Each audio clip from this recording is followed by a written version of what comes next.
ఈ మధ్య యూపీలోని బారాబంకీ టోల్ ప్లాజా వద్ద ఒక లాయర్ టోల్ ప్లాజా నిబంధనల విషయంలో టోల్ సిబ్బందితో వాగ్వాదానికి దిగాడు. మాటా పెరిగి ఆ లాయర్ పైన టోల్ సిబ్బంది చేసుకున్నారు. ఆ లాయర్ ని కొడుతున్న సమయంలో ఒకడు వీడియో తీసి ఆ వీడియోని ఇన్స్టాగ్రామ్ లో అప్లోడ్ చేశాడు. అది కాస్త వైరల్ అయ్యింది.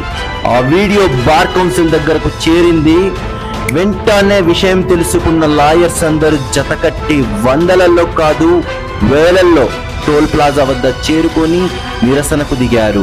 అంతేగాక ఆ టోల్ లైసెన్స్ రద్దు చేసి ఆ టోల్ పైన భారీ జురుమానా విధించారు. ఇది కాదా ఐక్యమత్యం అంటే? ఇది కాదా నిజమైన వ్యవస్థ అంటే?